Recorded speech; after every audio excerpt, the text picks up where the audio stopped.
दोस्तों, हर साल दुनिया भर में हजारों साइंटिफिक रिसर्च पेपर्स पब्लिश करे जाते हैं, जिसमें साइकोलॉजिकल रिसर्च का भी बहुत बड़ा हिस्सा होता है। पर देखा जाए तो इन साइकोलॉजिकल रिसर्च और स्टडीज को रीड करना एक नॉर्मल इंसान के लिए जितना मुश्किल होता है, उन बातों को रियल लाइफ में अप्लाई करना उतना ही आसान भी है। इसीलिए आज की वीडियो में हम आपके साथ 12 ऐसे साइकोलॉजिकल फैक्ट्स को शेयर करेंगे जिन्हें जानने के बाद आप पहले जैसे सेम नहीं रहोगे।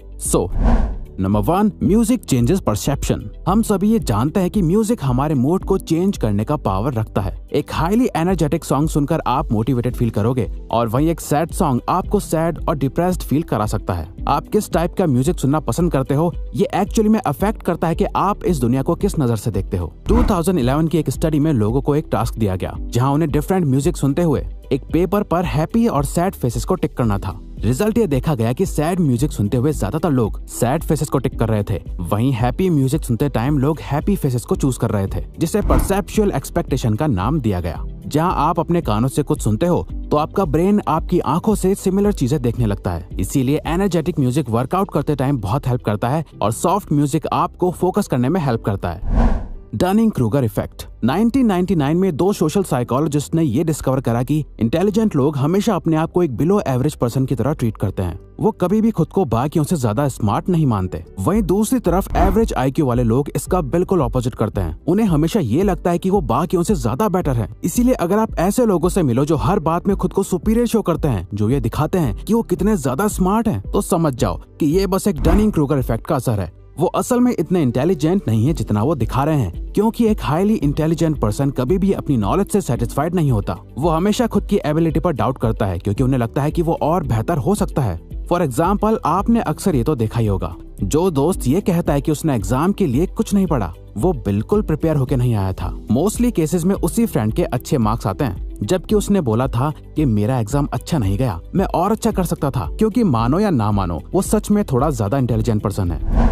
Singing reduces anxiety. इमेजिन करिए आप अपनी कार ड्राइव करते हुए अपने काम पर जा रहे हैं, जहां आपको एक इम्पोर्टेंट प्रेजेंटेशन डिलीवर करनी है। सो नेचुरली आप नर्वस और एंग्शियस फील करोगे। तो ऐसे मोमेंट में आप अपने आप को काम कैसे रखोगे? वेल, साइकोलॉजी ये कहती है कि अगर आप ऐसे टाइम पर अपना फेवरेट सॉन्ग प्ले करके खुद भी सिंगिंग करने लग जाओ। अब आपको ये सुनने में अजीब लग रहा होगा, पर सिंगिंग करने से आपके ब्रेन में एंडोर्फिन्स और ऑक्सीटोसिन रिलीज होने लगता है, जो अल्टीमेटली आपके स्ट्रेस लेवल को बहुत तेजी से कम कर देता है और आपके मूड को बेटर कर देता है। इसके अलावा ये आपके हार्ट रेट और कॉर्टिसोल लेवल को लो कर देता है, जिससे आप काम और कॉन्फिडेंट फील करने लगते हो। Power of silence. अगर आप चाहते हैं कि कॉन्वर्सेशंस आगे बढ़ती रहें पर आपको समझ नहीं आ रहा कि क्या बात करें, तो इसका सबसे सिंपल तरीका है अपने पार्टनर से कोई भी एक क्वेश्चन पूछ लो और जब वो आंसर दे दे, उसके बाद भी आई कांटेक्ट मेंटेन रखो और आपका पार्टनर साइलेंस को अवॉइड करने के लिए कुछ ना कुछ बात करने लगेगा। स्टडीज में देखा गया है, जब कोई पर्सन आपके सामने ओपन होने में स्ट्रगल करता है या अपनी फीलिंग्स को हाइड करता है, इस टाइम पर इंफॉर्मेशन निकलवाने के लिए बस एक क्वेश्चन पूछो और कुछ देर साइलेंट हो जाओ, क्योंकि किसी भी कॉन्वर्सेशन के बीच साइलेंस अच्छा नहीं लगता, जिसे अवॉइड करने के लिए वो इंफॉर्मेशन शेयर करने लगता है या आपसे क्रॉस क्वेश्चन पूछने लगता है, जो अल्टीमेटली कॉन्वर्सेशन को मेंटेन रखता है। Playing dumb. अगर आप किसी के सामने अपना गुड इंप्रेशन बनाना चाहते हो, तो किसी ऐसे टॉपिक के बारे में बात करो जो उन्हें बहुत पसंद है और उसके बारे में उनसे सीखो। फॉर एग्जाम्पल, आप किसी से मिले जिसे कार्स में बहुत इंटरेस्ट है। अब हो सकता है कि आपको भी कार्स के बारे में बहुत नॉलेज हो, पर उनके सामने ऐसे प्रिटेंड करो जैसे आपको उनसे कम नॉलेज है और उनसे क्वेश्चंस पूछो जो सामने वाले पर्सन को कॉन्फिडेंट और स्मार्ट फील कराएगा और वो आपसे बात करने में और इंटरेस्ट शो करेंगे, क्योंकि वो जिस बारे में बात करना चाहते हैं आप उसमें अपना इंटरेस्ट शो करते हो, जो आपको एक लाइकेबल पर्सन बनाता है। और वैसे भी दलाई लामा का कहना है कि जब आप बात करते हैं तो आप केवल वही दोहरा रहे होते हैं जो आप पहले से जानते हैं, लेकिन अगर आप सुनते हैं तो आप कुछ नया सीख सकते हैं। The snake man. अगर आप किसी ग्रुप में हैं या किसी एक पर्सन के साथ भी हैं जहां आप डिनर या लंच पर मिलने आए हो और आपको लगता है कि कोई कन्फ्लिक्ट क्रिएट होने वाला है, आपकी कॉन्वर्सेशन जैसे जा रही है आप लोगों की लड़ाई हो सकती है, तो इस सिचुएशन को अवॉइड करने के लिए अपने सामने रखा खाना खाने लग जाओ, क्योंकि अकॉर्डिंग टू साइकोलॉजिस्ट्स ईटिंग एक कामिंग एक्टिविटी है। जब लोग कुछ खा रहे होते हैं तो बाकी लोग उस एनवायरनमेंट में कंफर्टेबल फील करते हैं। तो जब भी आपको लगे कि कोई बहुत ही अग्रेसिव हो रहा है या आप लोगों की बहस होने वाली है, तो उस पर्सन के पास जाके बैठ जाओ और उन्हें कुछ खाने को ऑफर करो। ऐसे टाइम पर एक सिंपल चॉकलेट भी आपकी रिलेशनशिप को बहुत हेल्प कर सकती है। Forming a habit. आपने कभी ये सोचा है कि एक हैबिट को फॉर्म करने में कितना टाइम लगता है? पहले ये माना जाता था कि किसी भी हैबिट को फॉर्म या ब्रेक करने में सिर्फ 21 डेज का टाइम लगता है, पर एक न्यू साइकोलॉजिकल रिसर्च के अकॉर्डिंग किसी भी हैबिट को बिल्ड करने के लिए अराउंड 66 डेज लगते हैं।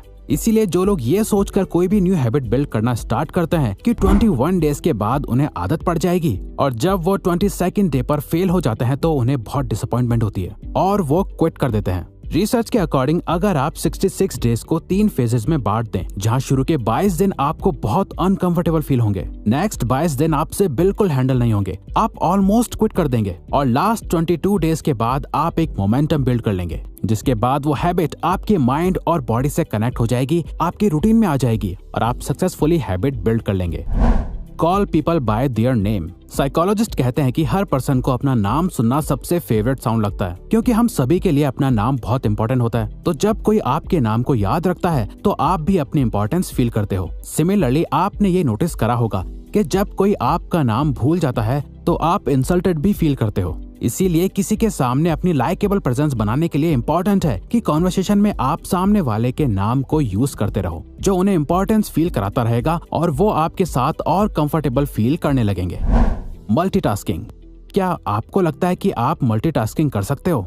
न्यूरोसाइंस के अकॉर्डिंग हमारा ब्रेन एक टाइम पर सिर्फ एक ही चीज पर फोकस कर सकता है। कई बार जब आप 2 काम एक साथ कर रहे होते हो तो आपको ऐसा लगता होगा कि आप मल्टीटास्किंग कर रहे हो, पर रियल में आपका ब्रेन बहुत ही तेजी से उन दोनों कामों के बीच अपना फोकस शिफ्ट कर रहा होता है। हम चलते चलते एक दूसरे से बात करते हैं क्योंकि ये बिहेवियर्स ऑटोमेटिक और ऑटो पायलट मोड से होते हैं। वहीं ऐसे टास्क जिनमें बहुत फोकस करने की नीड होती है, वहाँ वो साइमल्टेनियसली काम नहीं कर सकता। फॉर एग्जाम्पल, बुक रीड करते हुए टीवी देखना। अब यहाँ पे आपको लगेगा कि आप दोनों काम एक साथ कर रहे हो, पर रियल में एक टाइम पर आपका फोकस या तो रीडिंग करने पर है या टीवी देखने पर।